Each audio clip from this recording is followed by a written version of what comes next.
కూడా ఇలాంటి సమాజంలోనికి వచ్చే అవకాశం ఉండదు. నీ దేవుడు గొప్ప దేవుడని, నీ దేవుడు శక్తివంతుడని, నీ దేవుడు నిన్ను ఎవరైనా ఏమన్నా చేస్తే వాడికి హఠాత్తుగా ఏదన్నా జరిగితే అమ్మో వాళ్ళ దేవుడి జోలికి వెళ్ళకూడదు, ఆ దేవుడి జోలికి వెళితే మనకి చాలా ప్రమాదం అనే విషయం గ్రహిస్తారు కనుక అప్పుడు ఆ గ్రహింపులో నుంచి ఎవరు కూడా రారు. కానీ నిజానికి చంపినా, తిట్టినా, నిందించినా, అవమానించినా, ఆఖరికి బహిరంగంగానే అనేకమైనటువంటి పరిస్థితులు, స్టేట్మెంట్స్ ఇచ్చినప్పటికీ కూడా దేవుడు ఏం చేస్తున్నాడు? దేవుడు ఈ సమాజాన్ని ఎందుకు దేవుడు కాపాడతలేదు, మన తరపున ఎందుకు యుద్ధం చేయట్లేదు అన్నది జనరల్గా సాటి క్రైస్తవుల్లో జనరల్గా కలిగేటువంటి ఒక పరిస్థితి.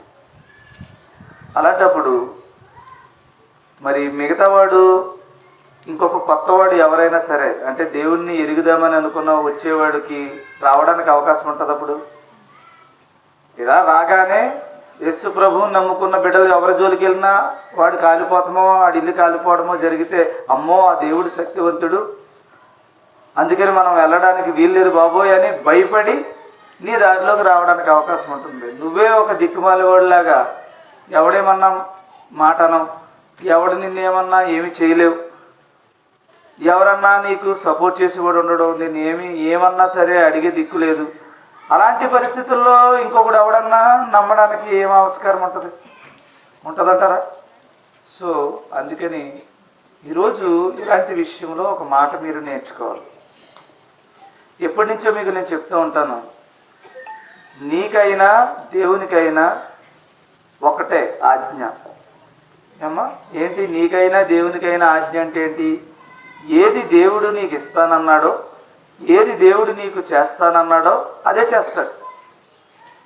రెండవది, నువ్వు ఏ గ్రంథం అయితే చదువుతున్నావో ఆ గ్రంథంలో దేవుడు నీకు ఏది ఇస్తానన్నాడో అదే అడగాలి.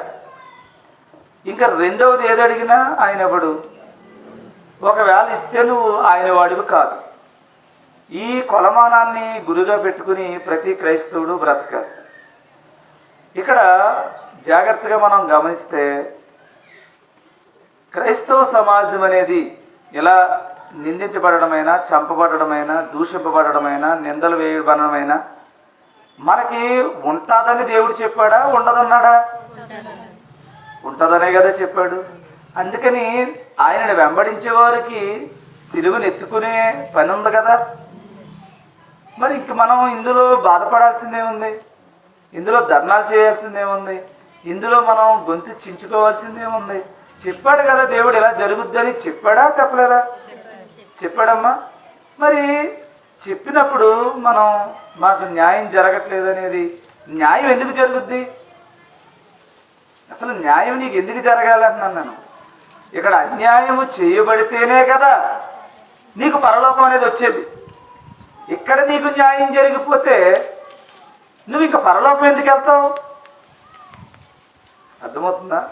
సరే, ఒక చిన్న మాట మనం వాక్యం నుంచి మనం చూద్దాం. మత్తయి సువార్తలో మీకు ఇప్పుడు బాగా తెలిసిన మాట గుర్తు చేస్తాను. 5వ అధ్యాయం 11వ వచనంలో, ఆయన నిమిత్తం అంటే యేసు ప్రభువుని నమ్ముకున్న నిమిత్తం జనులు ఇది బాగా గుర్తుపెట్టుకోండి. జనులు అంటే ప్రజలు మిమ్ములను నిందించి, చూడండి ఫస్ట్ ఆఫ్ ఆల్ మీరు గుర్తుపెట్టుకోవాల్సింది నిందలు వస్తాయి. నిందలు అంటే ఏంటి అర్థం? నింద అంటే ఏంటి? చెయ్యని దానికి నిన్నేం చేస్తారంటే నిందిస్తూ ఉంటారు, నువ్వే చేసావు అని. ఎందుకు నిందిస్తారు? ఎందుకు నిందిస్తారు? నా మాట కొంచెం జాగ్రత్తగా వినండి అమ్మా. కొద్ది నిమిషాలు ఈ మాట కొద్ది జాగ్రత్తగా వినండి. 8:28 అవుతుంది. ఒక్క నిమిషం మనస్సును నిర్భరం చేసుకోండి. మీరు బ్రతుకు నిమిత్తమై, మీరు నరకం నుంచి తప్పించుకునే నిమిత్తమై చిన్నగా మిమ్మల్ని మీరు ప్రేమించుకోండి. ఎవరిని ప్రేమించొద్దు. తర్వాత ముందు మిమ్మల్ని ప్రేమించుకోవడం నేర్చుకోండి. మిమ్మల్ని ఎప్పుడైతే ప్రేమించుకున్నారో ఈ జీవితం అగ్నిపాలు అవ్వకుండా, ఆ తర్వాత రెండో వాళ్ళని మనం ప్రేమిద్దాం, ఎదుటివాడిని మనం రక్షిద్దాం. ముందు మనం రక్షించుకోవడం నేర్చుకోండి ఫస్ట్ ఆఫ్ ఆల్. అందుకని ఇక్కడ ఏం చెప్తున్నానంటే క్రైస్తవ సమాజం చాలా జాగ్రత్తగా ఉండాలి. అలా అయితేనే ఉండండి, లేకపోతే నేను క్రైస్తవుడిగా ఉండను బాబాయ్, ఇక్కడ ఉన్నంతకాలం ఏదో నేను ఎలా బ్రతుకుతాను అని అనుకోండి. కానీ క్రైస్తవులు అని చెప్పుకుని క్రైస్తవేతరులుగా బ్రతకాలని మాత్రం ఆశపడకండి.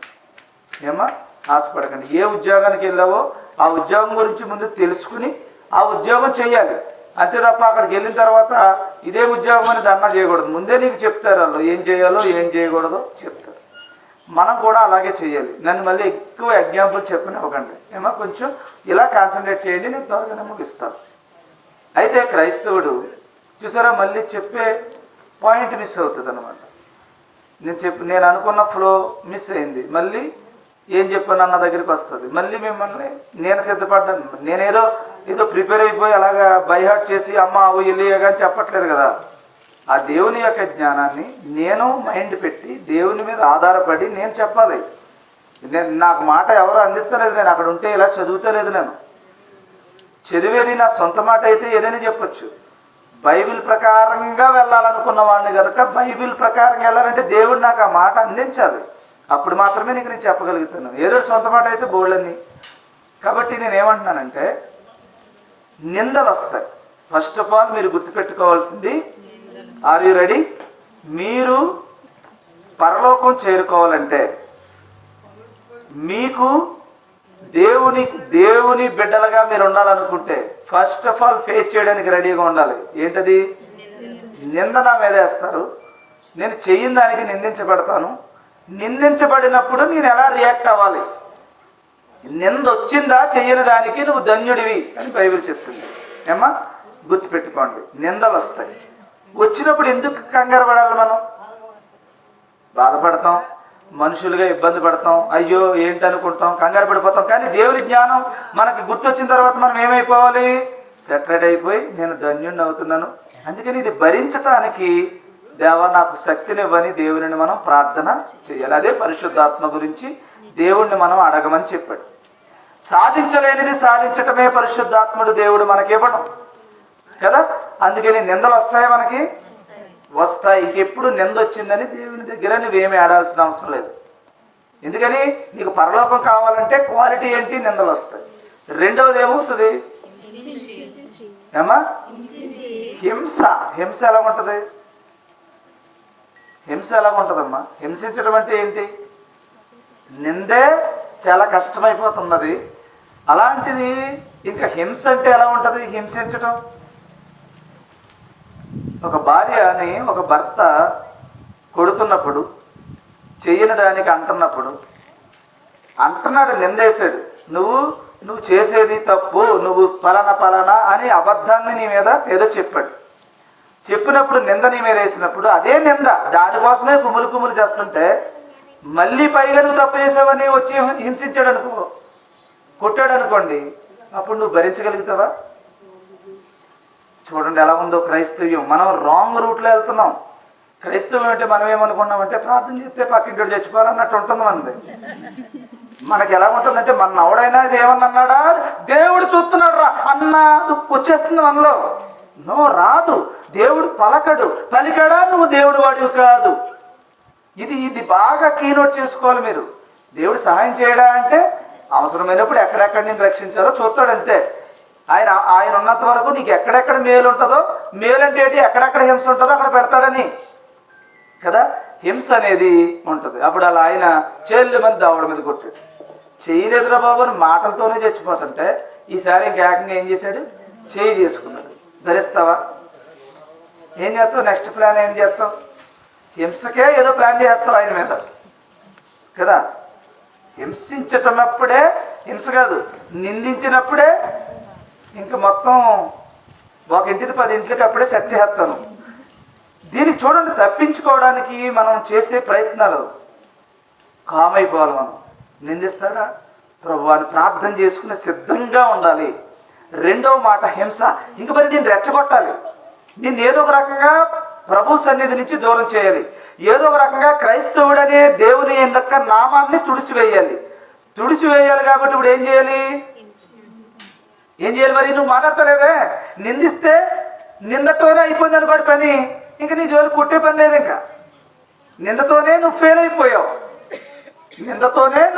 ఆడు అనుకున్న టార్గెట్ రీచ్ అయిపోయాడు, అందుకని నింద సరిపోయింది నీకు.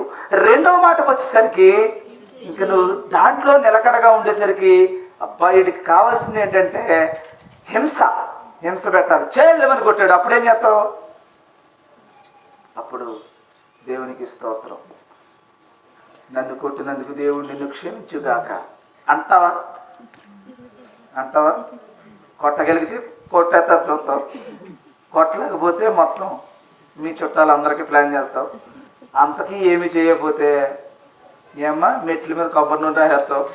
ఇంక ఏదో నీ ప్లాన్ ఏదో నీకు ఉంటుంది. ఇంకా అర్థమవుతుందా? లేకపోతే చాలామంది ఏం చేశారు తెలుసా, వీడి హింసిస్తున్నాడని అన్నంలో విషయం పెట్టడం, నెయిల్ పాలిష్ కలిపిందట. మళ్ళీ నేను చెప్తున్నాను, అలా చేయకండి, చెప్తున్నాను. నెయిల్ పాలిష్ రిమూవర్ ఉంటుంది చూసారా, దాన్ని కలిపిందంట అన్నంలో. నెమ్మదిగా ఏంటంటే పోస్ట్ మార్టంలో తేలింది ఏంటంటే స్లో పాయిజన్ అనమాట, అది నెమ్మదిగా మనిషి చనిపోతుంది. సో అలాగ ప్లాన్ చేసిందంట, అలా ప్లాన్ చేసి చంపేది. ఎందుకని? హింసిస్తున్నాడట, ఇబ్బంది పెడుతున్నాడట. ఏంట్రా ఎందుకు నువ్వు అలా చేసావమ్మా అంటే, వీటితో పళ్ళపోతున్నాను నేను, ఇది అలాగని నేను ఏం చేయలేను, డైరెక్ట్గా చంపి ఒప్పుకోలేదు అని ఎక్కడో చదివిందంట. చదివితే అది ప్లాన్ చేసింది, ప్లాన్ వర్కౌట్ అయింది కానీ జైలుకి పోయింది. కాబట్టి దేవుడి దగ్గర ఏమైపోయింది, ఇంకా అడిగి ఎప్పటికీ పరలోకం లేని భయంకరమైన అగ్నిగుండాన్ని సంపాదించుకుంది. ఇక్కడ ఈ లోకంలో పెట్టే హింస అంతా ఆఫ్టర్ ఆల్ నరకం అనేటువంటిది చాలా భయంకరమైనది కదా, హింస ఉంటుందట. ఈ హింసలో కూడా మనం ఏం చేయాలి? Be strong. మీరు వెంటనే ప్రార్థన చేసుకుని, ప్రభువా నన్ను నిందించాడు, నేనేం మాట్లాడలేదు, నెక్స్ట్ నాకు నువ్వు ఇచ్చేది ఏంటి? హింస వచ్చేస్తుంది, దాన్ని ఎప్పుడు వస్తుందో నాకు తెలియదని ప్రార్థన చేసుకుని అలర్ట్గా ఉండాలి. ఎప్పుడు హింస జరుగుతుందా అని. అందుకని మీకు దీనికి తోడు ఏం చెప్పాడు, ఎవడైనా కుడి చేతి ఎడం చెంప మీద కొడితే ఇంకొక చెంప రెడీ చేసుకోమన్నాడు. ఈ చెంప మీద కొట్టే లోపలనే చేస్తున్నాం మనం. సో అందుకని ఇంకా మనకి రెండవ మెట్టెక్కే అవకాశం ఉంటలేదు. ఇక్కడ నువ్వు భరించటానికే ఉన్నావు. పరలోకం కావాలంటే, దేవుని సింహాసనం దక్కాలంటే, దేవుడు పెట్టే కిరీటం నీకు దక్కాలంటే, ఎప్పటికీ చావులేని జీవితం నీకు రావాలంటే, ప్రపంచానికే రాజు అవ్వాలంటే మరి కొన్ని ఇబ్బందులు నువ్వు పడక తప్పదు. హింస అయిపోయింది. అప్పటికి ఇంకా అబద్ధంగా, ఇంకా చెడ్డ మాటలు, ఇంకా చూడండి, మాటలతో కూడా హింసిస్తూ ఉంటారు. అబద్ధంగా చెడ్డ మాటలల్లా పలుకున్నప్పుడు 3 కేటగిరీస్లో మీకు శిక్షణ ట్రైనింగ్ ఉంది. ఫస్ట్ నింద, 2 హింస, 3 అబద్ధంగా మీ మీద చెడ్డ మాటలల్లా పలుకుతాడు. ఈ 3 భరించుకున్నవాడు ధన్యుడు అని చెప్తుంది. పూర్వం ఇప్పుడు కానీ సేవకులను కానీ చాలా హింసిస్తున్నారు. హింసిస్తున్నవారు బాగానే ఉంటున్నారు. హింసకు గోనైన వాళ్ళు మళ్ళీ ఇంకొక హింస. మనకి ఎందుకు హింసిస్తున్నావు అన్నందుకు మళ్ళీ ఇంకొక హింస. అర్థమవుతుందా? మనకి ఇక న్యాయం దొరకట్లేదు. మనది డెమోక్రసీ, మనది డెమోక్రటిక్ కంట్రీ, ప్రజాస్వామ్య దేశం. ఇక్కడ ఏమి అందరూ ప్రజలందరూ సమానమే, చట్టం ముందు అందరూ సమానమే. కానీ ఇంప్లిమెంటేషన్లో ఇంకేముండదు. మీకు తెలిసే విషయం. ఎందుకు ఉండదు? మరి దేవుడు ఉన్నాడా? ఉంటే చూస్తూ ఊరుకుంటున్నాడా? అసలు ఉన్నావా అని డౌట్ వస్తుంది. కానీ దేవుడు చెప్పాడు, నేను ఉన్నాను కాబట్టి నీ దగ్గరికి నువ్వు నాకు కావాలంటే ఈ భూమిలో ఉన్నవారు అందరిలోనూ పరలోకం ఎవరికి ఇస్తాడంటే, నా నిమిత్తం హింసింపబడి నిందించబడి అబద్ధంగా చెడ్డ మాటలల్లా పలుకున్నప్పుడు నువ్వు నావాడు అవుతావు, ధన్యుడివి అన్నాడు. ఈ 3 జాగ్రత్తగా మనం కాపాడుకోవాలి. మొదటి పేతురు పత్రిక, ఇంకొక మాట, మొదటి పేతురు పత్రిక 4వ అధ్యాయం 14వ వచనం. క్రీస్తు నామము నిమిత్తము మీరు నిందల పాలు అయిన ఎడల మహిమ స్వరూపి అయిన ఆత్మ అనగా దేవుని ఆత్మ నీ మీద నిలుచుచున్నాడు గనుక మీరు ధన్యులు. చూడండి, అక్కడ కూడా అన్నాడు, నింద తీసేస్తానన్నాడు. ఏమన్నాడు? దేవుని ఆత్మ నీ మీద ఉంటుందనడానికి నిదర్శనం ఏంటట? నీవు క్రీస్తు నిమిత్తం నిందించబడడం. ఉందా? నింద ఉందమ్మా? మళ్ళీ ఇక్కడ ఉందా? పేతురు గారు ఏమంటున్నారు? క్రీస్తు నామము నిమిత్తము యేసు ప్రభు నామము నిమిత్తము మీరు నింద పాలైన ఎడల మహిమ స్వరూపి అయిన ఆత్మ మహిమ స్వరూపమైన ఆత్మ అనగా అంటే అండి మహిమ స్వరూపం. రేపు మనందరికీ మహిమ ప్రవేశం మరణించిన తర్వాత ఆ మహిమకే కారణమైన స్వరూపమైన ఆయన యొక్క ఆత్మ అనగా దేవుని ఆత్మ నీ మీద నిలుచుచున్నాడు కనుక మీరు ధన్యులు. దేవునికి స్తోత్రం కలుగును గాక. అంటే నిందలు వస్తాయి. నిందలు వచ్చినప్పుడు జయించాలంటే ఏం చేయాలి? ఇప్పుడు దేవుని యొక్క ఆత్మ నీకు తోడుగా ఉంటుంది కనుక నువ్వు దాంట్లోనే ఆనందిస్తూ ఉంటావు ఏమ్మా.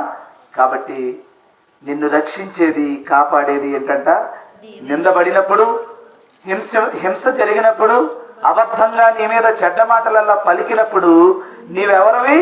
ధన్యుడివి. నీకు పరిశుద్ధాత్మ మహిమ స్వరూపమైన దేవుని ఆత్మ నీకు తోడుగా నిలబడుతుంది. దేవునికి స్తోత్రం కలుగుతుంది. అంటే నిందప్పుడు ఉంటుందనా? నువ్వు తాగేసావు, నువ్వు పెద్ద త్రాగుబోతుడివి అన్నారనుకోండి పాస్టర్ గారిని, నిరూపించుకుంటానికి ఆయన లేడు, చూసేదంతానేమో కనిపిస్తుంది. కాబట్టి ఇప్పుడు మనం ఏం చెప్తాం? దేవుడు చెప్తున్నాడు నేనేమి సైలెంట్. ఎందుకని? నువ్వు నింద పడాలి. అందుకని ఒక మాట చెప్తాను మీకు. ఏదైనా ఒక కుక్కను చంపాలనుకోండి, ఈదులో తిరుగుతున్న ఒక కుక్కను చంపాలనుకోండి, మీ అందరికీ ఊర్లో కుక్క తెలిసి అది ఏ ఇంటికైనా తిరుగుతుంది. చంపాలనుకున్నప్పుడు ప్లాన్ చేయాలి మీరు. కుక్కని చంపేసావనుకో అందరూ అంటారు, నేను అంటారు లేదా? అప్పుడు కుక్కను చంపాలంటే నువ్వు ప్లాన్ చేయాలి. ఏం చేయాలి? అది పిచ్చి కుక్క అనాలి. కుక్కను చంపే ముందు అది పిచ్చిదే అని నింద వేస్తే అప్పుడు నువ్వు ఎవరు చెప్పినా ఏమంటారు? భలే జరిగిందిరా, భలే చెప్పావురా అంటారు అనమాట. అందుకని ఏ క్రైస్తవుడైనా ఎవరినైనా సరే హింసించబడినప్పుడు యేసుప్రభుని ఏమన్నారు?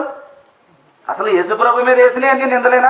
ఆఖరికి అన్యాయంగా వేసిన శిక్షేనా? అన్ని నిందలేనా? సేమ్ అలా నిందలేస్తారు, చంపేస్తారు. నింద అనేది ఆనాడు యేసుప్రభుకి ఎలా జరిగిందో, ఆ తర్వాత అపోస్తులుడికి ఎలా జరిగిందో, ఆనాడు భక్తులకి ఎలా జరిగిందో అలాగే జరుగుతుందో. ఏమన్నా డీవియేట్ అవుద్దా? అచ్చం నిజం అనిపిస్తుంది, అంతే నిజం అనిపిస్తుంది. కానీ మనం ఏమనుకోవాలి? ఓహో అచ్చం దేవుడు చెప్పినట్టు జరిగేస్తుందండి, ఇదిగో నిజం, ఇదిగో ప్రూఫ్, ఇదిగో కొంటున్నాడు, తాగాడు అని ఎలాగైతే చూపిస్తున్నారో అది కూడా సేమ్ అలాగే జరుగుతుంది. ఇక్కడ ఎవరు చూపించినోడి తప్పులేదు, చూపించినోడిది తప్పులేదు, నిందించినోడిది తప్పులేదు. ఆ దేవుడు చూసుకుంటాడు. ఇంకా సంగతి మనం మాత్రం నిజమో అబద్ధమో అది డిక్లేర్ చేయడానికి నీవెవరివి? దేవుణ్ణి బట్టి మాత్రం అది నింద అయితే నువ్వేం చేయమన్నాడు దేవుడు? నువ్వేం చేయాలమ్మా? భరించాలి. ధన్యుడివి. అందుకని ఒక్క సంఘటనే కాదు, నువ్వు నీతిగా బ్రతికితే నీ మీద జరిగేది రేపు నా మీద ఏమో జరుగుతుందో కూడా నాకు డౌట్గానే ఉంది. ఎందుకంటే నిందలు అవమానాలు అనేటువంటివి క్రైస్తవుడికి సహజం. కంగారు పడిపోతాం, కంగారు పడకండి, ప్రార్థన చేసుకోండి. హింస, నింద, అబద్ధంగా చెడ్డ మాటలు. మళ్ళీ ఇక్కడ చెప్తున్నాడు, ఇక్కడ కూడా క్రీస్తు నిమిత్తమై నింద పాలైన ఎడల పరిశుద్ధాత్మ మీకు తోడుగా ఉంటుంది. అంటే దేవుడు నీకు తోడుగా ఉంటాడు, తప్పకుండా తోడుగా ఉంటాడు. దేనికని? తప్పించేత్త కాదు, నీకు పరలోకం అనేటువంటి దానిని సిద్ధపాటు చేయడానికి, భరించే శక్తి నీకు ఇవ్వడానికి, వాటిని ఎదుర్కొనే సాహసం నీకు ఇవ్వడానికి దేవుడు నీకు ఇస్తాడు.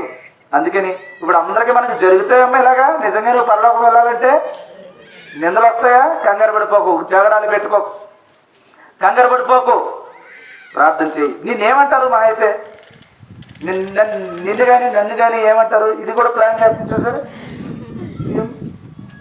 ఎందుకంటే మనం పరదేశులం, మనకి ఇక్కడ ఏమీ న్యాయం జరగదు. ఎవరు మీకు మధ్యలో న్యాయవర్తిగా తీసుకొచ్చినా ముగ్గు అటే జరుగుద్ది తప్ప ఇది జరగదని తెలిసే మీరు వెళ్ళాలి. ఏం చేసినా ఇదేమన్యాయమండి, ఇదేంటని. మరి ఇక్కడ న్యాయం జరిగితే నీకు అక్కడ వాళ్ళకి న్యాయం జరిగిపోదు, అప్పుడు వాళ్ళకి అన్యాయం జరిగితే అమ్మ దేవుడు ఇక్కడ ఆడికి నీకు న్యాయం చేసేసి అక్కడ ఆడికి నన్ను నరకెక్కించేస్తాడు. ఇక్కడ ఎవడైతే అన్యాయం చేస్తున్నాడో వాడేమో నరకానికి వెళ్తాడు, ఇక్కడ ఎవడైతే అన్యాయం అవుతున్నాడో వాడికి ఉన్నతమైనటువంటి శిఖరాన్ని దేవుడు ఇస్తున్నాడు. ఇప్పుడు అది కావాలనుకుంటే ఏం చేయాలి మరి? నీ డ్యూటీ అదే, నిందలు. నీ డ్యూటీ, నువ్వు డ్యూటీ ఎక్కనట్టు. ఇప్పుడు డ్యూటీ ఎక్కి నువ్వు నిందించి చంపేస్తానంటే నువ్వు డ్యూటీ ఎందుకు ఎక్కడం? కాబట్టి తప్పుగా మనం బిహేవ్ చేస్తున్నాం, సరేనా? ఇంకొక మాట, మార్కు సువార్త. బైబిల్ని మీరు చాలా జాగ్రత్తగా స్టడీ చేయాలి. మార్కు సువార్త 13వ అధ్యాయం 13వ వచనం. నా నామము నిమిత్తము నా నామము నిమిత్తము అందరి చేత ఎవరు మళ్ళీ? ఒకరు కాదండి, అందరి చేత మీరు ద్వేషింపబడుదురు. అయ్యి బాబు, ఇది ఇంకా దారుణం. అందరి చేత ఏం చేస్తారట? ద్వేషింపబడుదురు. ద్వేషింపబడుదురు. అంతము వరకు సహించువాడే రక్షణ పొందును. అబ్బా, వండర్ఫుల్ కదా. రక్షణ కావాలంటే ఏం చేయాలట? అంతము వరకు సహించు. నువ్వేం చేస్తున్నావు? మనం ఏం చేస్తున్నావు? రక్షణ కావాలంటే ఏంటి? నీ కేటగిరీ ఏంటట? అందరూ నేను ద్వేషించాలి. నాకు తెలిసి ఇక్కడ ఉన్న వాళ్ళందరూ ఎప్పటికప్పుడు ఎక్కడో చోట నన్ను ద్వేషించిన వాళ్ళు ఉంటారు. నాకు తెలిసే విషయం, ఒక విషయంలో ప్రేమించినా ఇంకొక విషయంలో ఎక్కడో ద్వేషం ఖచ్చితంగా జరిగే ఉంటుందని నేను నమ్ముతున్నాను. ఏమన్నా నువ్వు ఎప్పటికప్పుడు ద్వేషించుంటావు. నన్ను ఏంటి ఇలాగ ఎక్కువ చెప్పేస్తున్నాను. ఏదో ఎక్కడో ఖచ్చితంగా నీ జీవిత కాలంలో నేను చేస్తున్న పరిచర్యలో ద్వేషించుంటావు. ఒకవేళ ద్వేషించకపోతే ముందు నీకు ఆల్రెడీ కేటగిరీలో ఉంటావు. ఖచ్చితంగా మనం అందరి చేత ద్వేషింపబడతాం. పాయింట్ రాసుకోవాలి. రాసుకోమంటే ఇక్కడ గుండెలో రాయండి. ద్వేషింపబడతామా లేదా?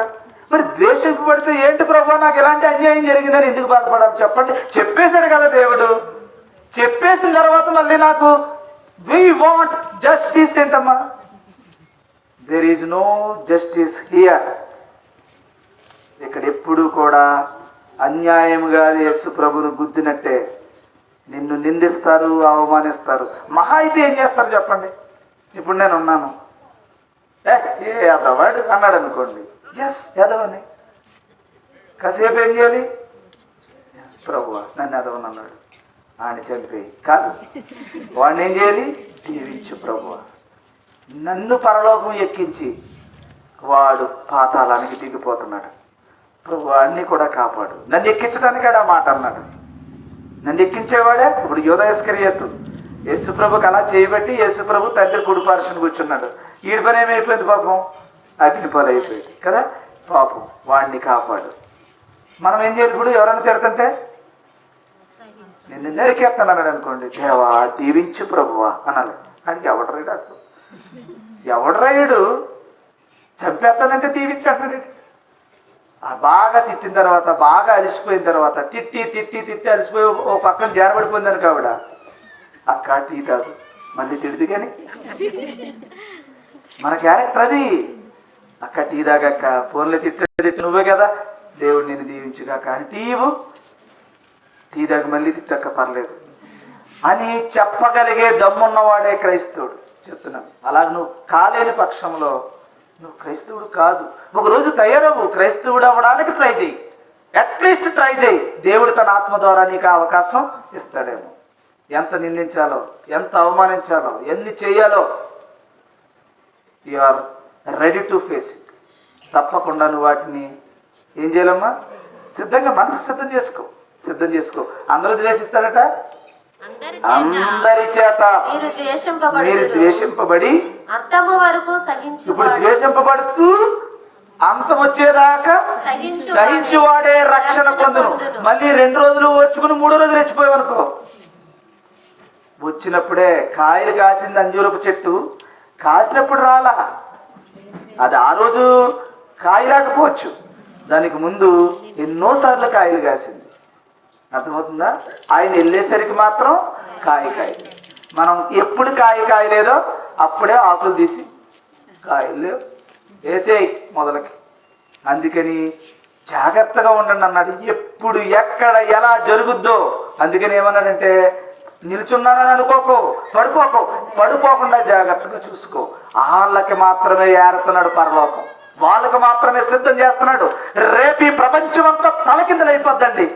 తలకిందులైపోయి కాలిపోతూ ఉంటుంది. ఇప్పుడు చట్టములో అందరూ కూడా ఎవరిని హింసిస్తున్నారో, ఎవరిని మాట్లాడుతున్నారో, ఇబ్బందులు ఆడుతున్నారో వాళ్ళందరూ ఒక లైన్లో.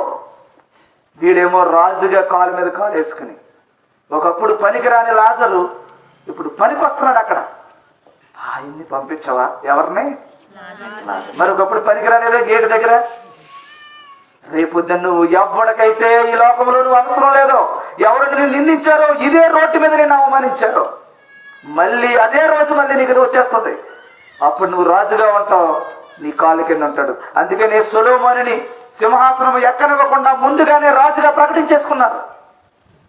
లాస్ట్ మినిట్లో దావీదు సొలొమోనే రాజు అన్నాడు. అప్పుడు ఎవరైతే రాజుగా ప్రకటించుకుని అవమానించారో, అని బ్రతకనివ్వకూడదు అనుకున్నారో, వాళ్ళందరూ వచ్చి కాళ్ళు తీసుకున్నారు. రాబోతుంది ఆ రోజు. ఆ రోజు కోసం నువ్వేం చేయాలి? ఎవరు నిందిస్తా వస్తాడా ఈరోజు, ఎవరు నన్ను మాట అంటాడా, ఎవరు నన్ను ఇబ్బంది పెడతారా అని ఎదురు చూడాలి. ఎదురు చూసి 4 మాటలు ఏదంటారు చూడు, దండించుకోమని. మనం తనకూడదు, దండించుకుంటూ ఉండాలి, తిట్టించుకుంటూ ఉండాలి. ఎవరేమంటారు? 3 కేటగిరీలు. 1 హింస, 2 నింద, 3 అబద్ధముగా చెడ్డమాట. ఈ 3 నీ జీవితంలోకి రావాలి, ఓర్చుకోవాలి. రావడం అందరికి వస్తాయి. మళ్ళీ చెప్తున్నా, ఇక్కడ ఉన్నటువంటి క్రిస్టియన్ మాత్రమే కాదు, ఏ అన్య మతాలైనా సరే అందరికీ నిందలు వస్తాయి. కానీ ఓర్చుకునే దగ్గరే క్రైస్తవుడు అవుతాడు. అర్థమవుతుందా? నింద, హింస, అబద్ధముగా చెడ్డ మాటలు నీ దగ్గరికి అందరికి వస్తాయి ప్రపంచంలో. కానీ ఓర్చుకున్నవాడు ఒక్కడే క్రైస్తవుడు. There is no chance. ఎందుకంటే పరిశుద్ధాత్మ ఉన్నవాడు మాత్రమే ఓర్చుకోగలడు. లేకపోతే ఎక్కడొక చోట రివర్స్ అయిపోతాడు. బాడీలో రన్ అయిపోద్ది, ద్వేషం రన్ అయిపోద్ది. ఎక్కడో దిక్కున ఆ కుళ్ళుతనం వచ్చేస్తూ ఉంటుంది. మనల్ని అన్నవారిని ద్వేషిస్తూ ఉంటుంది మనస్సు. అన్నవారిని ప్రేమించటం రావాలి. అప్పుడు నీకు పరిశుద్ధాత్మ ఉంది అని అర్థం. పరిశుద్ధాత్ముడు నిన్ను నడిపిస్తున్నాడని అర్థం అనమాట. కాబట్టి ఎంతమంది అమ్మా? అందరూ అనేది ఆయన చేసుకోండి, కొందరు కాదు. ఎంత వీలైతే అందరూ. ఒకనొక టైంలో అమ్మని ద్వేషించవచ్చు, నాన్న ద్వేషించవచ్చు, అన్నయ్య ద్వేషించవచ్చు. ప్రతి విషయంలో ద్వేషానికి గురవుతావు నీతిగా బ్రతికితే. కాబట్టి అలాంటి రోజు నీకు వస్తాదని ముందుగానే సిద్ధంగా ఉండాలి. లోకాసు వార్త 21:17 నా నామము నిమిత్తము మీరు మనుషులందరి చేత ద్వేషింపబడుదురు. చూసారా? మళ్ళీ ఏ గ్రంథకర్త అయినా అదే విషయం అదే. క్రైస్తవ మూలం అదే. క్రైస్తవుడు అంటే సిలువను ఎత్తుకున్నవాడే కొన్ని రోజులు ఓర్చుకో, నేను వచ్చేస్తున్నా, ఓర్చుకో. అందుకని సంఘాలతో చెప్పినప్పుడు కూడా నీ ఓర్పు నీ సహనము నేను ఎరుగుదును. చూసారా? ఓర్చుకోండి. కలిగి ఉన్నదేదో గట్టిగా పట్టుకోండి. ఈ పందెములో ఓపికతో పరిగెట్టండి. ఓపిక భరించండి. ఇదే గొడవ. అవి మానేసి మనం ఏం చేస్తున్నాం? We want justice. న్యాయం కోసం నువ్వు పోరాడుతున్నట్టు ఈ లోకంలో. There is no justice here. ఉండదు. ఒకవేళ అక్కడ జరిగిందంటే దేవుడు చెయ్యాలి ఏదన్నా. అక్కడ ఆ టైంలో నువ్వు కావాలనుకో దేవుడికి రేపొద్దున ఇంకోటి నువ్వు భరించడానికి. అక్కడ ఏదైనా నిన్ను అక్కడ సమస్య సృష్టించింది ఆయనే. ఆ సమస్య నుంచి నిన్ను తప్పించేది ఆయనే. తప్పిస్తే లేదు, ఆ సమస్య నువ్వు చిక్కుకున్నావు, ఇటు వెళ్ళడానికి లేదు, అటు వెళ్ళడానికి లేదనుకో, వచ్చేయడమే. ఇంకేమీ దారి ఉండదు. ఇంకా ఆయన నీకు ఎలా నిర్ణయించాడో అలాగే మనం వెళ్ళాలి. కాబట్టి ఏమంటారమ్మా అందులో? నా నామము నిమిత్తము మీరు మనుషులందరి చేత ద్వేషింపబడుదురు. అంటే అందరంటే ఎవరు? అందులో మీరు ఉండొచ్చు. నిజమైన క్రిస్టియన్ అయితే ఇంకొకరిని హింసించడం. నువ్వు నిజమైన క్రిస్టియన్ అయితే, నువ్వు నిజంగా క్రిస్టియన్ అయితే, నిజమైన కాదు, నువ్వు క్రిస్టియన్ అయితే నువ్వు ఇంకొకరిని ఎప్పుడు ద్వేషించవు, ఇంకొకరిని ఎప్పుడు హింసించవు, నువ్వు ఇంకొకరు ఎప్పుడూ అబద్ధంగా ఇంకొకరి మీద చెప్పు. పేరుకి క్రైస్తవులం తప్ప మనం క్రైస్తవులం కాదు. సో మనుషులందరి చేత అంటే క్రైస్తవుల మధ్యనే ద్వేషాలు వస్తే how can you say I'm a Christian? నేను క్రిస్టియన్ అని ఎలా చెప్తావు? క్రిస్టియన్ అని అంటే ఈ భరించేవాడిని క్రిస్టియన్ అంటాం. అది మనుషులు అంటే క్రైస్తవులు కాకుండా ఇంకొకరు వారు ఎవరైతే ఉంటారో వారు నిన్ను ఈ మూడు విషయాలు నిన్ను చేస్తే క్రైస్తవుల మీద చేయాలి కదా, వాళ్ళు క్రైస్తవుల మీద కదా వాళ్ళు చేయాలి. క్రైస్తవుల మీద చేసుకుంటున్నారు అనుకోండి, ఎవరైతే చేస్తున్నారో వాళ్ళు క్రైస్తవులు కాదని భరించేవాడేనండి క్రైస్తవుడు. అందుకని భరించే ఓపిక రాదు, మనుషులు కదా. సర్రమని కోపం వస్తుంది, సర్రమని కోపం వస్తుంది, మాట పడం. అప్పుడు ఏం చేయాలి? లోపలికి రహస్యమందు చూచు దేవునికి కనపడేటట్టుగా చేతులెత్తి దేవునికి ప్రార్థన చేయాలి. ప్రభు, ఓర్చుకోలేకపోతున్నాను, లోపల ద్వేషభావం వచ్చేస్తుంది, లోపల కుళ్ళు వచ్చేస్తుంది అని నేను మళ్ళీ క్రైస్తవుడిని, క్యారెక్టర్ మారిపోయి నేనే ఈ మూడు చేస్తున్నాను ఇంకొకటి మీద, సో నేను రాంగ్ రూట్లో వెళ్ళిపోతున్నాను ప్రభు అని లోపలికి వెళ్ళిపోయి ఏం చేయాలి? ప్రార్థన చేయాలి. ప్రార్థన చేసుకుని మళ్ళీ తయారై రావాలి బయటికి. చూడు, ఫంక్షన్కి వెళ్దాం రాకనగానే ముందు మరి ఎలాగొచ్చేస్తానా అని లోపలికి వెళ్ళి టకటక రెడీ అయిపోతా. చూడు, అలాగ మనస్సును సిద్ధం చేసుకుని రండి ఇప్పుడు ఈసారి అనాలంటే, రండి ఈసారి అంటే కత్తి తీసుకుని కాదు, ఎలాగా మనస్సును సిద్ధపాటు చేసుకుని ఈసారి ఏ అక్క వచ్చినా నేను రెడీ, ఏ చెల్లి వచ్చినా ఎవరు వచ్చినా నింద అవమానం నేను రెడీ.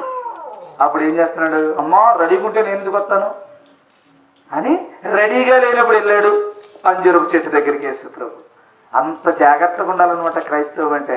తీరా చూస్తే కాయలు కాయలేదు, ఎప్పుడు కాయలు కాస్తూ ఉండాలంటమాట. దాన్ని ఏమన్నాడంటే బైబిల్లో ఆత్మఫలాలు, మారు మనస్సుకు తగిన ఫలాలు ఫలిస్తూనే ఉండండి. ఫలాలు ఎప్పుడు ఉండాలి, మార్చేసుకుంటే కుదరదు. ఒకసారి ఏమన్నా నువ్వు కాయలు కాసావా చెట్టును మొదలుగా తీసేసే రోజు వచ్చేస్తుంది అని చెప్పాడు.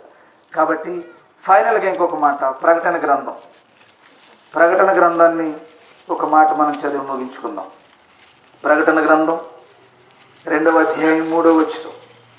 నీవు సహనము కలిగి చూడండి అమ్మ, మనం సంఘం, ఏ సంఘం అమ్మది? ఏమ్మా, ఎఫెస్సులో ఉన్న ఒక సంఘం. 7 సంఘాలకి అంటే అందులో మనం ఎందులోనే ఉన్నాం.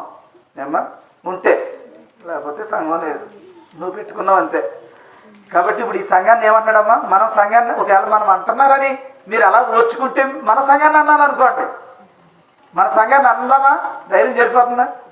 చూడు, ఓర్చుకుందంట ఈ సంఘం. చదువమ్మా. నీవు సహనము కలిగి నా నామము నిమిత్తము భారము భరించి ఏం భరించావు? భారము భరించి అలసిపోలేదనియు నేను ఎరుగుదును. చప్పట్లు కొట్టి దేవుని నామాన్ని మహిమపరచండి.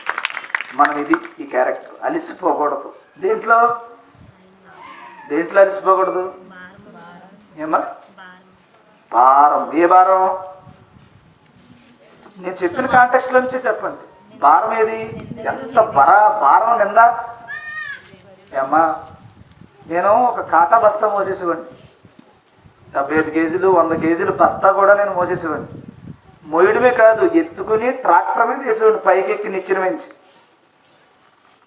కావాలంటే సాక్ష్యం మా ఊర్లో ఉన్న వాళ్ళని ఎవరిని అడిగిన చెప్తారు. ట్రాక్టర్ మీద వేసేవాడిని. ఏమ్మా, చాలా బలమైన పనులు చేసేవాడిని. నాతో పాటు ఉన్నవాడిని ఎవరిని రానిచ్చేవాడిని కాదు, ముందు నేను ఉండాలన్నట్టు ఉండేవాడిని. అలాగే తినేవాడిని, అలాగే చేసేవాడిని, అలాగే అది ఉండేది నాకు. ఇప్పుడు దేనికోసం చెప్పలేదంతా? 100 కేజీలు కూడా నాకు భారం అనిపించలేదు, దమ్ము అనిపించింది. ఆ 100 కేజీల బస్తా, పంచదార బస్తా ఉంటుంది 100 కేజీలు. మా మామయ్య గారి డీలర్ అనమాట. అప్పుడు 100 కేజీల బస్తాలుండి ఏమా ఎత్తుకునేటప్పుడు ఇక్కడ మోకాల మీద ఎత్తుకుని దాన్ని ఎలా రివర్స్ కొట్టాలి, ఇక్కడ ఎత్తుకోగలమా లేదా అనేది పందెం అనమాట. అప్పుడు అలాగ ఉండేది. 100 కేజీల బస్తా భారం అనిపించలేదు ఎప్పుడు. ఎప్పుడైతే బైబిల్ పట్టుకుని ముందు 5 రోజులు పెద్ద వెళ్ళలేదు, 5 సంవత్సరాలు తర్వాత నుంచి మొయ్యలేకపోతున్నాం భారం. ఈ భారములో మనకి ఏముండాలంటే సహనం ఉండాలి. ఈ రోజున భరిస్తున్న భారం ఎలా ఉంటుందంటే ఇంక చెప్పలేమన్నమాట, చెప్పుకోకూడదు మనం. ఇంకా అది ఎలా ఉంటుందంటే చెప్పుకోకూడదు. ఎలా చెప్పుకోకూడదు? అన్నదమ్ములు సహకరించరు, కుటుంబ సభ్యులు సహకరించరు, ఎక్కడొక చోట ఏదో నోరు లేని గొర్రెపిల్లలా ఉండాలి, పొడుచుకుంటూ ఉంటారు అనమాట. చాలా దారుణంగా ఉంటుంది. అదే ఇంకా కోపం వచ్చిందంటే ఒక్కొక్కరికి చితక్కొట్టేయాలనిపిస్తుంది, మామూలుగా ఒక్కసారి క్యారెక్టర్ మార్చుకో అనిపిస్తుంది. అప్పుడప్పుడు అనిపిస్తుంది ఒళ్ళు మండిపోయి, ఇంకా అన్యాయం ఎదురుగా కనపడుతున్నప్పుడు ఒక్కొక్కసారి క్యారెక్టర్ మారుతుంది అనిపిస్తుంది. ఒక్కసారి కొట్టేసి మళ్ళీ మామూలుగా ఏమి జరిగింది అన్నట్టు, అదేదో అపరిచితుల్లాగా అలా చేద్దామనిపిస్తూ ఉంటుంది అనమాట. ఒక్కొక్కసారి తట్టుకొని పాపం ఏంటి ఇలా పొరపాటు చేస్తున్నాను అనిపిస్తుంది. ఒక్కసారి అంటే మనిషిని ఎక్కడ కొట్టాలో తెలిసి నాకు, ఎక్కడ కొడితాడు ఎలాంటి వాడైనా ఎలా పడిపోతాడో తెలిసి నాకు. ఆ స్పాట్లన్నీ నేను లైబ్రరీలో రాసుకున్నాను. స్పాట్ కొట్టేటప్పుడు ఎక్కడ కొట్టాలి, ఏ పాయింట్లో కొట్టాలి, కొడితే ఎలాంటి వాడైనా ఎలా పడతాడు, ఇవన్నీ నేర్చేసుకుని రాసుకుని, ఏమో నేను సైకాలజీ స్టూడెంట్ని కదా, సైకాలజీలు ఇవన్నీ నేర్చుకుని రెడీగా ఉంటున్నాను అనమాట. ఎవడన్నా ఏమైనా మాడుతుంటాడు స్పాట్లో చూస్తూ ఉంటాను.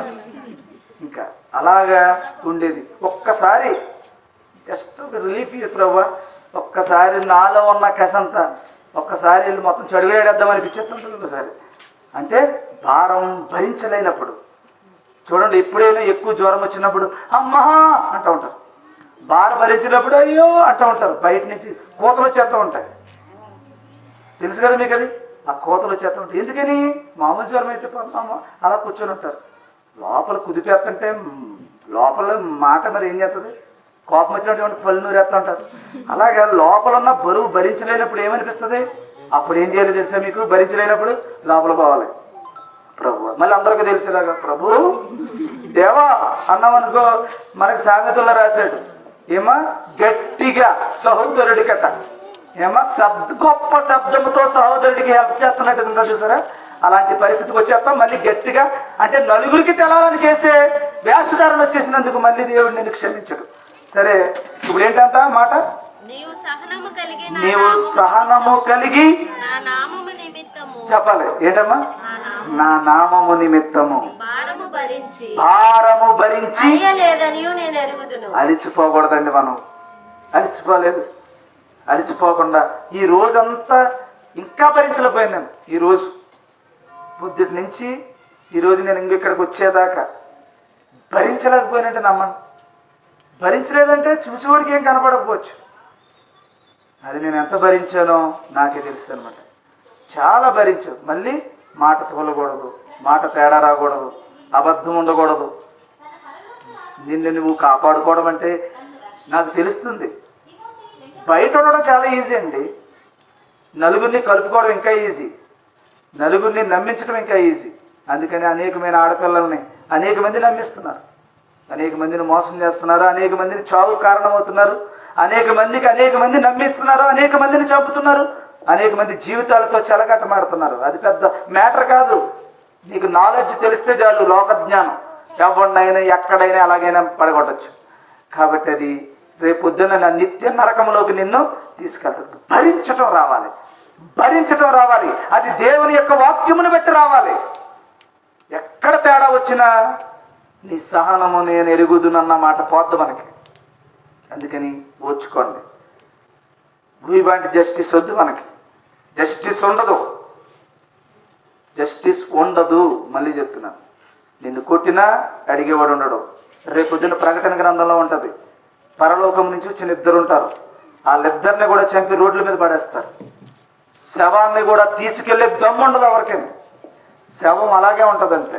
ఇద్దరు మహాశక్తివంతులు, ప్రార్థనా పరులు వాళ్ళు, కానీ పట్టుకునే అవకాశం దేవుడు ఇవ్వలేదు. ఇవన్నీ జరగాల్సి ఉన్నాయి, జరుగుతాయి. ఇవన్నీ జరగాల్సి ఉన్నాయి, జరుగుతాయి. 7 పాత్రలు రావాల్సి ఉన్నాయి, వస్తాయి.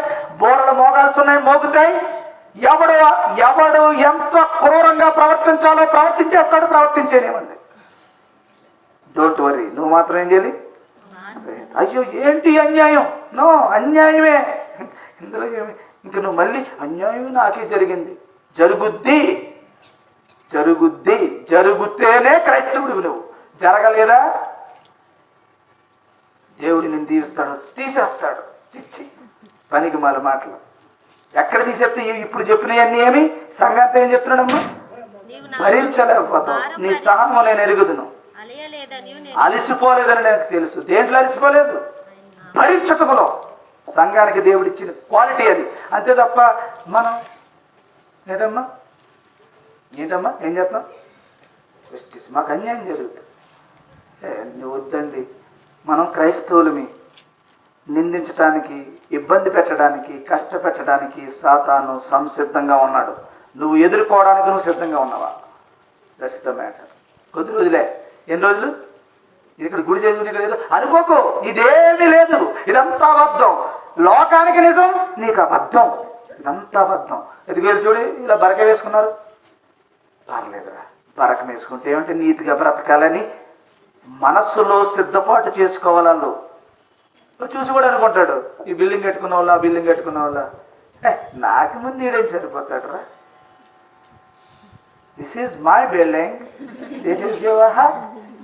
ఇది పాక, my building is the elevation is very good అని అనుకుంటాడు కాసేపు. ఒకవేళ ఇద్దరు నీతిమంతులైతే ఉండటానికి బిల్డింగ్లో ఉంటాడు, కానీ మనసులో పాకలోనే ఉంటాడు. మనస్సు పాకే, చూస్తాకే బిల్డింగ్, నీకు చూసేవాడికి బిల్డింగ్, కానీ ఆ మనసు మాత్రం పాక కంటే కిందకు వచ్చేస్తాడు, చెట్టు కిందకి. సో ఇస్తే ఉంటుంది ఇల్లు, కానీ ఉన్నా లేనట్టు బ్రతికన్నాడు మనల్ని. ఉన్నదని అనడానికి లేదు అసలు, ఇది నాది. చాలామంది అన్నా బైబిల్లో, సరే టైం లేదులేండి ఆ మాట ఎత్తుకుంటే చాలా విషయాలు చెప్పాలి.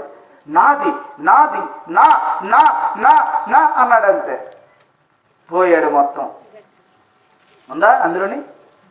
వద్దులేండి, తీయద్దు, రేపు ఎప్పుడైనా కూర్చోండి, మళ్ళీ చాలా పనులు ఉన్నాయి. ఇప్పుడు క్రైస్తవుడు ఏంటమ్మా?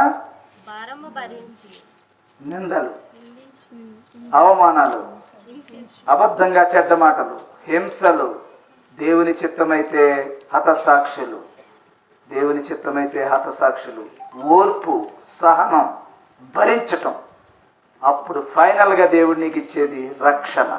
ఇప్పుడే చెప్పేస్తున్నాను, నువ్వు రక్షింపబడ్డావు. నువ్వు రక్షింపబడలేదా? నేను రక్షణ పొందేసా. ఏది రక్షణ పొంది? నీటిలో మునిగి రక్షణ పొందేయని అనుకున్నాను.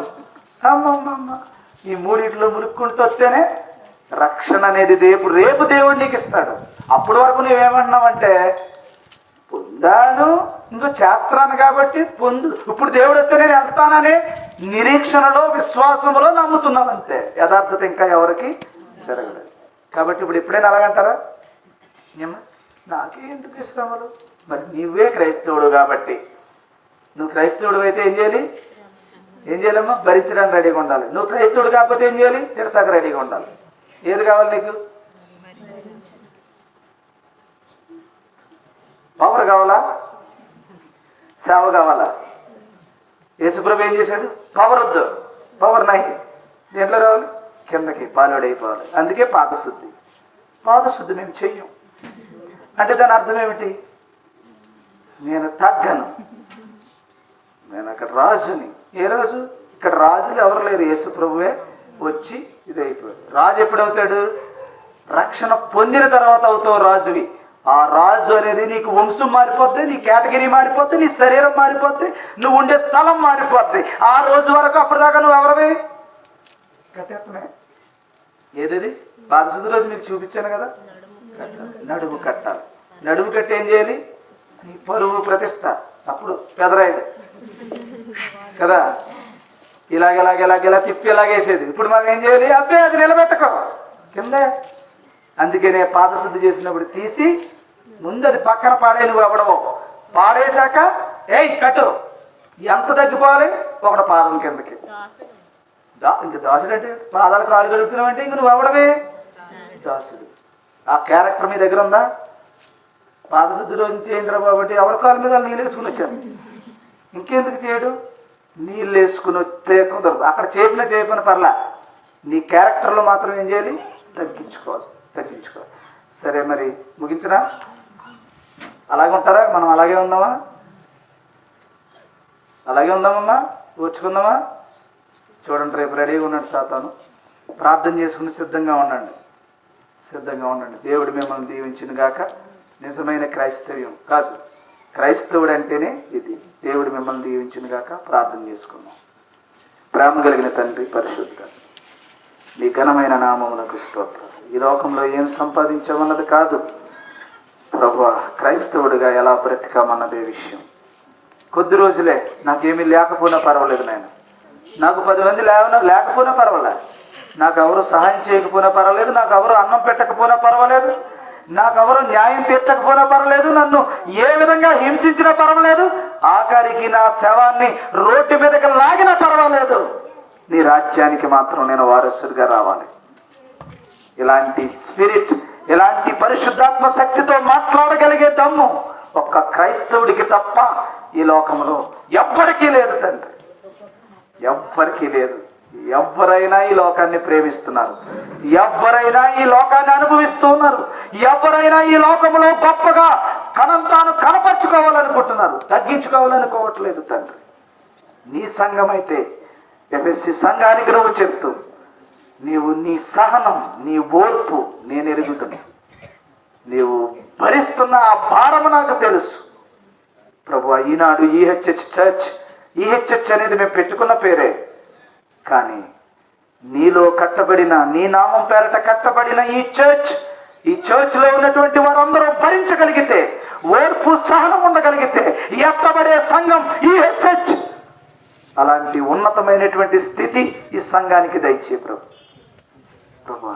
అందరము ఒకటే, ఒకరినొకరు తగ్గించుకునే పరిస్థితి లేకుండా ఒకరినొకరు గౌరవించుకునే స్థితి ఈ సంఘానికి దయచేయమని, అందరినీ ప్రేమించడానికి కృప చూపించమని. బయట ఉన్న వాళ్ళు అనుకుంటారు ఇలా జరిగిపోయినా ఏమి చేయలేకపోతున్నాడంటే వాళ్ళ దేవుడు చేతగాని వాడు. రేపు తెలుస్తుంది క్రైస్తవుడంటే ఏంటో, క్రైస్తవుడంటే ఏంటో రేపన్న రోజు మాత్రమే తెలుస్తుంది. ఈ రోజు భరించటమే కనపడుతుంది. తగ్గించుకున్నా, హింసించిన, ఇబ్బంది పెట్టిన నోరు మెదపకుండా రాబోయే ఆ రాజరికం, రాబోయే ఆ కిరీటం కోసం చూసేవాడే క్రైస్తవుడని ఈ లోకానికి చెప్పడానికి కృప చూపించండి. అయ్యో నేను చేతగాని వాడిని, నాకు జస్టిస్ అవుతుంది, నాకు అన్యాయం జరుగుతలేదని నీ పరువు రోడ్డు మీద పెట్టకుండా, నా రాజు చెప్పాడు ఓర్చుకోమన్నాడు. కొద్ది రోజులు మేము ఓర్చుకుంటున్నాం. ఓర్చుకున్న తర్వాత ప్రభువా ఇందులో ఏ ఒక్కడు బలైపోకుండా నీ చిత్తమైతే వారిని కూడా తెలుసుకుని రక్షించు ప్రభువా, వారిని కాపాడు అని ప్రార్థన చేసే శక్తి, సామర్థ్యం మాకు అనుగ్రహించండి. ఈ గ్రామాన్ని రక్షించండి. తెలిసి తెలియక ఏదైనా పొరపాట్లు చేస్తే, క్రైస్తవ్యం అర్థం కాక, నిజదేవుని యొక్క రక్షణ అర్థం కాక, ఈ సృష్టికర్త అయిన దేవుని యొక్క శక్తి అర్థం కాక, సాతాను యొక్క శక్తుల యొక్క మాయోపాయములు అర్థం కాక ఎవరైనా పొరపాడుతుంటే ప్రభువా ఈ గ్రామం అంతా రక్షింపబడాలి. ఏ ఒక్కడు అగ్నిలో కాలిపోకూడదు. ఏ ఒక్కడు ఏదైతే ఈ లోకంలో నమ్ముకుంటున్నాడో, నమ్ముకున్నదంతా తన కళ్ళెదితే కాలిపోతుంటే, ఆ కాలిపోయే దానితే ఆ వ్యక్తి కాలిపోతుంటే, రక్షించే పరిస్థితి లేక అల్లాడుతుంటే, ఈ గ్రామంలో ఒక్కడు కూడా అలాంటి పరిస్థితుల్లోకి వెళ్లకుండా ప్రభువా నిజ దేవుడు అయిన నిన్ను సేవించి క్షమాపణ పొంది అన్న మాటలకు, చేస్తున్న చేష్టలకు నీ దగ్గర ఒప్పుకుని, నీవు కూడా ప్రభువా వారిని క్షమిస్తే వారు కూడా రాజులవుతారని, మరణము లేని స్థితిలో నరకమనే దాన్ని తప్పించుకుని మహా మహా మహా ఈ సృష్టిని ఏలే మహారాజులు అవుతారని ప్రభువా ఈ గ్రామానికి నేర్పించండి నాయన. ఎవరి మీద ద్వేషము లేదు, ఎవరో రక్షింపబడితే మాకు వచ్చేదేమీ లేదు. కానీ నీవు చెప్పావు అందరినీ ప్రేమించమన్నావు, అందరినీ రక్షింపమన్నావు. నీవు పొందబోయే ఆ మహిమ కిరీటం అందరికీ రావాలి. దాని కొరకు నువ్వు ఎదుటివాడిని ప్రేమించి నువ్వు చనిపోయినా పర్వాలేదని నీవు ప్రభువా క్రైస్తవులకు ప్రేమ ఇచ్చి పంపుతుంటే, ఆ ప్రేమకు బదులు ద్వేషాన్ని పొందుతున్నాం, ఆ ప్రేమకు బదులు అన్యాయాన్ని పొందుతున్నాం, ఆ ప్రేమకు బదులు మరణాన్ని పొందుతున్నాం, ఆ ప్రేమకు బదులు నిందలు పొందుతున్నాము, ఆ ప్రేమకు బదులు ప్రభువా చెయ్యరాని చెయ్యకూడని అన్యాయమైనటువంటి తండ్రి స్థితిలో తండ్రి బాధకు భరిస్తూ ఉన్నాం నాయన. అయినను మా సహోదరులను కాపాడండి, గ్రామాన్ని రక్షించండి నాయన. వారికి తెలియక వారేమి చేయుచున్నారో వారు ఎరుగరు కనుక వారిని క్షమించండి తండ్రి. ఈ గ్రామాన్ని అంతటినీ కాపాడండి. యేసు ప్రభు వారి శ్రేష్టమైన నామంలో ప్రార్థిస్తూ వేడుకొనిచున్నాము పరమ తండ్రి. ఆమేన్. పరలోకమందున్న మా తండ్రి,